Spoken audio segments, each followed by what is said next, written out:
Welcome to the first episode of Fascinating Call of Duty Facts You Didn't Know. Some of these facts might be helpful while others might be useless, but they're all pretty weird Easter eggs and I'd be willing to bet you don't know them. This series is massively inspired by other YouTubers who have done similar concepts such as Dark Viper AU, Dezo, That Was Awesome, Jolts, and Crazy Rabbit. Their videos are all full of fun facts, glitches, Easter eggs, etc. that I didn't know, but since I've been playing Call of Duty since 2010 and I have 15 years of knowledge on it, along with me just being a massive nerd and my main playstyle being trickshotting, which relies heavily on glitches. Like, we're always messing with stuff like game mechanics and out-of-bounds spots, so I found some really cool stuff that I've never really seen anyone bring up. We're gonna start on the simple side for episode 1, but if you guys enjoy the series, let me know by showing some love, and the facts will just get even more crazy and obscure each episode. But without further ado, let's get into fact number 1.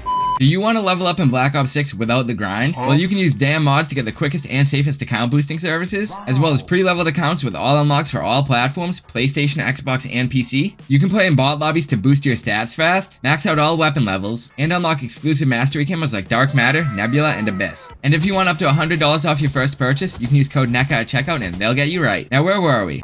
In Call of Duty Advanced Warfare, which was released way back in 2014, the DLC map Compound from the Havoc pack, released on January 27, 2015, features a hidden Easter egg where a miniature recreation of the iconic Rust map from the original Modern Warfare 2 from 2009 can be seen outside the playable area, visible through the map's edges or glitches. This rendition of Rust is still easily recognizable, although it isn't in the desert anymore, and was first documented by the community in early 2015 through YouTube videos and discussions on Reddit, serving as a non-interactive tribute to the fan-favorite map. Sledgehammer Games likely included this Easter egg to honor Infinity Ward's legacy, aligning with the series' tradition of embedding past map references, such as Shipment in Modern Warfare 2019. The recreation fits Advanced Warfare's futuristic narrative of repurposed battlegrounds under Atlas Corporation, enhancing immersion without affecting gameplay, a nod consistent with other off-map Easter eggs like Carentan and Black Ops 3's Infection. And no, you didn't hear me wrong there. The classic Call of Duty map Carentan can be found literally on the side of the map Infection in Black Ops 3. However, the map is a non-playable section, although it does look pretty trippy, especially when jetpacking up to it using the thrusters. Carentan first appeared in the original Call of Duty all the way back in 2003 as a war-torn French town set during World War II, later being brought back in Call of Duty 2 in 2005 and Call of Duty World War II in 2017. This iconic map was also reimagined as Chinatown in Call of Duty 4 Modern Warfare, and obviously the remaster of that game. While we're on the topic of COD 4 and its remastered maps though, the Call of Duty 4 Modern Warfare multiplayer map Wetwork can actually be seen outside of the Modern Warfare 2 Special Ops mission Suspension, although in a different environment and with no collision, which you can see if you use a mod menu to no-clip over to it. This map is also used as the set for the campaign mission Crew Expendable back in the original Modern Warfare, where the player, as part of Captain Price's squad, infiltrates a cargo ship during a storm to rescue hostages. Although this map isn't actually present in the game or in any missions as a playable area, it's still a cool little Easter egg that the developers clearly left in for fans that played the prequel to MW2. Call of Duty 4 was such a classic video game, but because of how early on it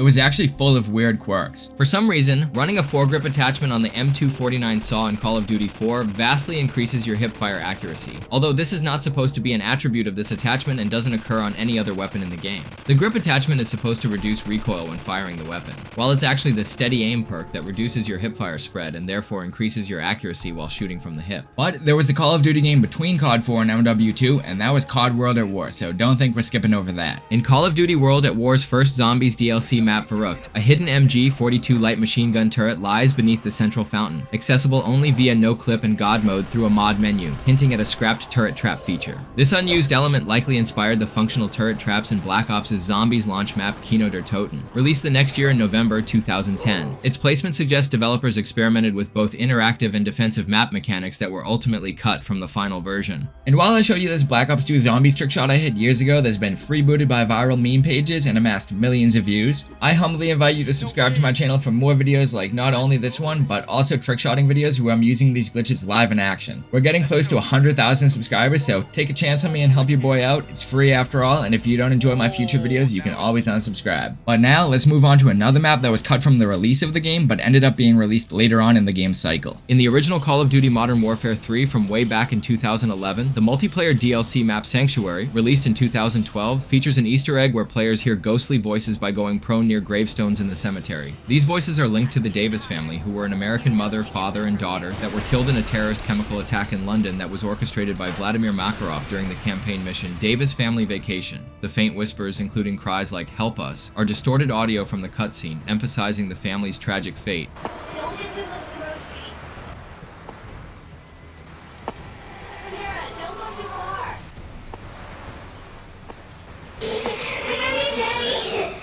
Infinity Ward included this Easter egg to deepen the map's eerie atmosphere, as the setting is a ruined monastery with a cemetery that lends itself to supernatural elements, and also connect the multiplayer mode to the campaign's narrative of terrorism's human cost. Now, while Sanctuary was lucky enough to not be scrapped from the game totally, there's another map that unfortunately, or actually fortunately, did not receive the same fate. In Call of Duty Black Ops 4, which was released back in 2018, the Arsenal Sandstorm map, introduced on April 17, 2019 as a free addition for all platforms, was met with such overwhelming negative feedback from the community that it was removed from the game's playlist on September 17, 2019, marking a rare instance of a map being entirely pulled by developer Treyarch. The map, a Sandstorm variant of the original Arsenal map set in a Diazler robotics manufacturing facility, suffered from severe visibility issues due to its heavy sandstorm effect, combined with loud wind audio that drowned out footsteps, making it disorienting and frustrating, as noted in reviews on r/Black Ops 4 posts from May 2019. Despite its removal, the map's files remain in the game's code, and while it's no longer accessible in official online matchmaking, players have reported on Reddit and X as recently as June 2025 that it can still be accessed in private matches or through modded lobbies on PC using tools like custom game browsers, though this requires technical know-how and is not supported officially. Not only was this the first COD to make such a drastic move, but they actually did this again by changing a weapon's name for the first time ever. Not counting the whole KN-44 from BO3 actually being the ARK-7, I believe it was, because that was a beta thing. In Call of Duty Black Ops 4, which was released back in 2018, the weapon originally known as the Echohawk dual bore was renamed to Doublecross on December 13, 2021 after Treyarch addressed concerns that Echohawk is a Native American family name, a decision explained by Matt Scrontz in his X post on December 31, 2021, stating, "It was brought to our attention that Echohawk is a Native American family name, so we wanted to change that so that the name isn't being misused on our part." Interestingly, in offline or local mode, the original name Echohawk dual bore reappears due to unupdated legacy data files, a quirk noted by players on Reddit's r/Black Ops 4. This name reversion has no effect on the weapon's mechanics, maintaining its double-barreled assault rifle performance as described on the Call of Duty wiki. And although this is the only time a weapon's name has been changed after the game released, Treyarch did kinda pull an Arsenal Sandstorm by removing access to a weapon in their previous installment of Black Ops. In Call of Duty Black Ops 3, which was released in 2015, the M14 assault rifle was introduced as a time-limited weapon available exclusively through rare supply drops for a 30-day period 3 years after the game's life cycle, starting June 11, 2018, and briefly again from August 10, 2018, making it the only weapon in Call of Duty history with such a restricted unlock window. Unlike other black market weapons like the MX Garand or Peacekeeper MK2, which remained in the loot pool, the M14 was unobtainable after these periods, even through weapon bribes, rendering it permanently inaccessible for players who didn't acquire it then.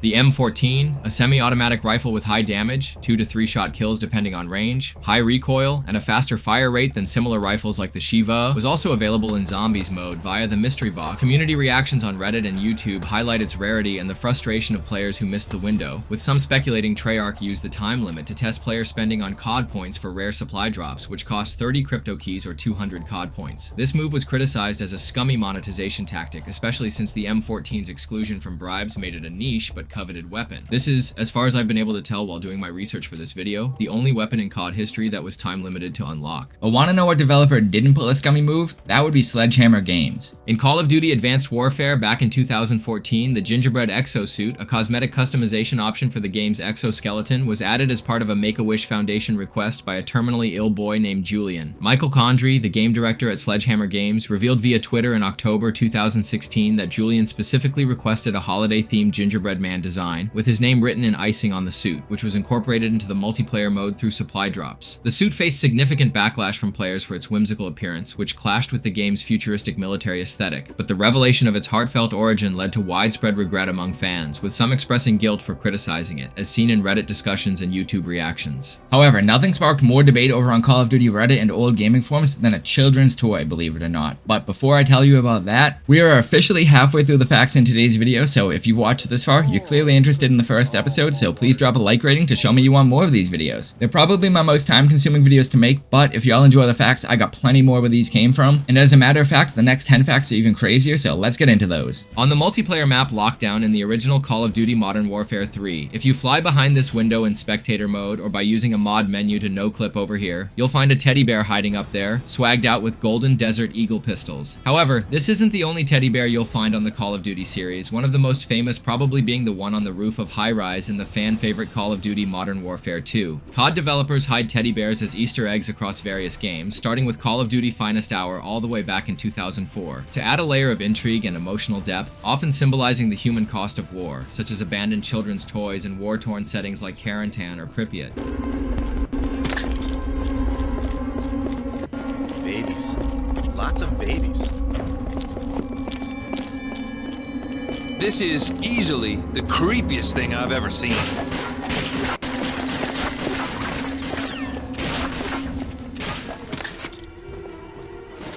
In the Zombies mode, teddy bears are tied to Samantha Maxis, a key character whose giggle accompanies the teddy bear's appearance in the mystery box, indicating it will move to a new location, enhancing the mode's creepy atmosphere and narrative connection to her story. While a popular but unconfirmed theory suggests teddy bears honor a developer's deceased daughter, no official confirmation from Activision or developers like Treyarch or Infinity Ward supports this, making it likely a mix of playful developer humor and thematic storytelling. Clearly, the zombie storyline goes deep, and there are a lot more references to it than you would think. In Black Ops 1 Search and Destroy, when planting or defusing a bomb, the player model dials 115 repeatedly, an obvious reference to Element 115, which plays a huge role in the storyline of Call of Duty Zombies. Element 115 is an extraterrestrial substance from meteorites that reanimates dead cells, creating zombies, and powers advanced technologies like wonder weapons and teleporters. Discovered by Group 935 and linked to the Apothecon's plan to destabilize realities, it causes memory loss, psychosis, and space-time manipulation. There are 8-hour-long videos on YouTube about the zombies storyline that all started from this element, so it's safe to say it's pretty crucial to the plot. Zombies are such a big part of Call of Duty now that they aren't even exclusive to their own game mode. Not only were they present in Blackout Battle Royale from BO4, but who remembers when they invaded multiplayer? Call of Duty World War II featured a multiplayer game mode called Hordepoint. Introduced on June 5th, 2018 during the Attack of the Undead Community event, this game mode was the classic hardpoint mode with a zombie twist. In this mode, teams compete to capture and hold rotating hardpoint areas for 60 seconds to earn points, but zombies spawn beneath the hardpoint once a team takes control, attacking players from both teams and requiring several shots to kill. These zombies would also have the chance to drop the Tesla gun wonder weapon from that game's Zombies mode when they were killed, which was very powerful against other players, as well as encouraging melee weapons by giving them the ability to kill zombies in just one hit. While it was the first, this wasn't the only time we've seen paranormal or weird other forms of life in COD multiplayer, excluding Infected of course. In Call of Duty Modern Warfare 2019, the gunfight map Livestock, introduced with the Season 5 update on August 4th, 2020, features an Easter egg where players can summon demon goats by destroying pairs of specific stuffed toys scattered across the farm-themed map, which apparently requires precise timing as detailed on the Call of Duty wiki, although it might just be in a certain order. Once activated, 4 demon goats emerge and approach a satanic symbol on the floor, ultimately causing the player's screens to fade to black before killing them instantly, though in private matches, they respawn immediately rather than ending the game, a behavior noted by players on Reddit in August 2020. This differs from gunfight mode, where the match ends due to the mode's round-based structure, while the private match glitch allows continued play, with some players even exploiting it to repeatedly trigger the goats for fun. If you guys can't tell yet, Call of Duty developers are very well known for leaving Easter eggs in their maps. In the original Call of Duty Modern Warfare 3 released way back in 2011, the multiplayer face-off DLC map Lookout, which was part of Content Collection 2 released in 2012, features 2 mounted miniguns inside a bunker that point outward toward the map's boundaries, rendering them ineffective for killing players since they cannot target the playable area. The developers at Infinity Ward and Raven Software likely included these miniguns as an environmental Easter egg or thematic detail to enhance the map's setting, a remote Afghan outpost, rather than as functional weapons, aligning with the map's lore of a defensive bunker facing external threats. According to the Call of Duty map's website, the miniguns can only shoot into the mountains outside the map, and the surrounding area is rigged with bouncing betties to prevent players from escaping, suggesting the guns are decorative to reinforce the outpost's fortified aesthetic. Community discussions on Reddit and the Call of Duty wiki speculate that the miniguns might have been a playful troll by the developers, tempting players to use them only to find them useless, a tactic seen in other Call of Duty Easter eggs like non-functional traps or misleading objectives.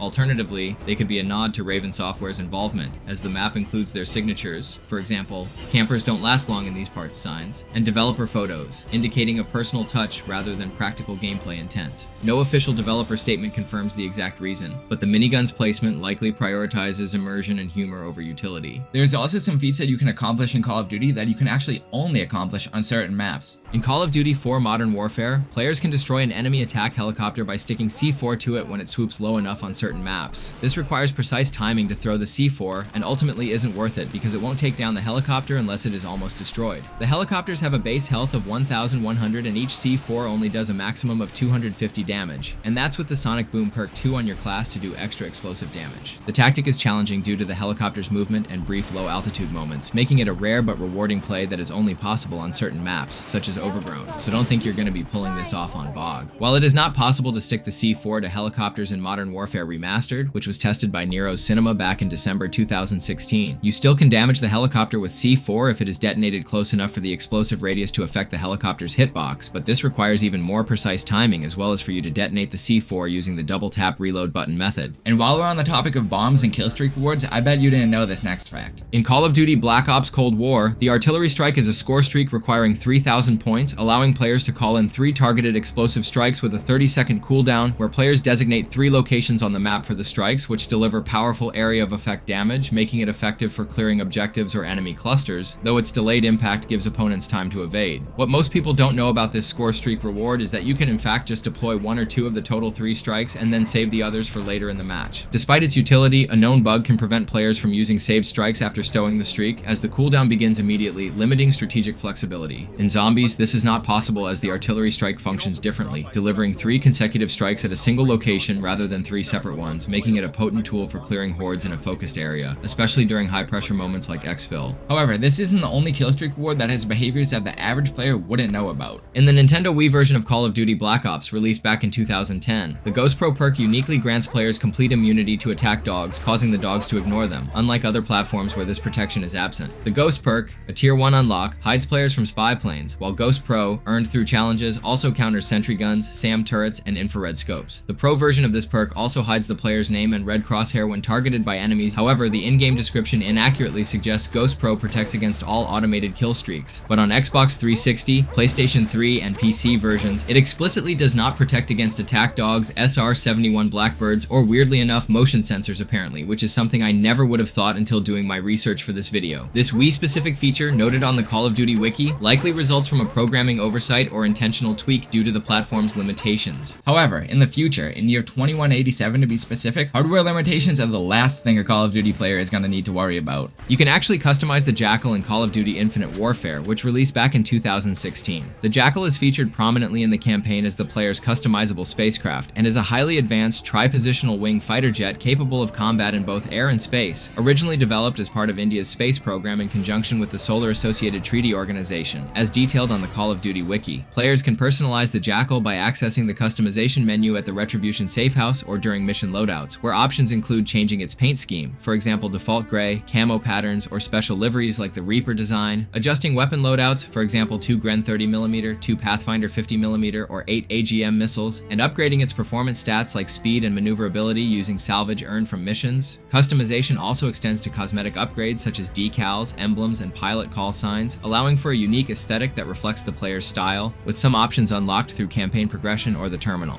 But finally, for this last fact, let's take things back to the modern days and hit y'all in the feels with some nostalgia to end the first episode of COD Fun Facts, or whatever I end up naming the series. I actually could use some suggestions, so if anyone has any, comment them down below and let me know. In the original Call of Duty Modern Warfare 3, the special ops mission Kill Switch, released on April 10th, 2012 as part of the Chaos Pack DLC, features Player 1 and Player 2 playing as Ozone and Scarecrow, 2 Task Force 141 soldiers who perished in the campaign mission Loose Ends from the original COD Modern Warfare 2. In Kill Switch, set in a Russian communications station, Ozone provides sniper support from a bridge while Scarecrow arms an EMP, reflecting their original Delta Force roles before their deaths alongside Ghost and Roach during a botched extraction in the Caucasus Mountains. The mission serves as a nostalgic nod to their characters, with their names and call signs reused, though it does not expand on their backstories, focusing instead on cooperative gameplay to detonate the EMP. This connection highlights Infinity Ward's tradition of honoring fallen characters, as Ozone and Scarecrow's deaths in Loose Ends, where they were killed by mortar fire after retrieving Makarov's intelligence, still hurt to see, even though it wasn't nearly as traumatic to the audience as the deaths that shortly followed. And that is it for me for today. Those are all 20 facts I got for you guys, but trust me when I say I know hundreds more stored in my big 200 IQ brain. So as I said before, if y'all want to see more of this series, maybe with even more facts in next episode, or if you'd want like an episode specific to one card game or series, let me know by dropping a like and a comment. Not gonna lie, the feedback helps me out way more than you guys know. But if you don't have any feedback, that's okay. I still want y'all to drop a comment and let me know how many of these 20 facts did you know. Was it in the double digits? I'm curious. I bet it wasn't, even if this first episode was just a little basic. But regardless, thank you guys so much for watching. I'll catch y'all next episode. Peace out, everyone. Necca out.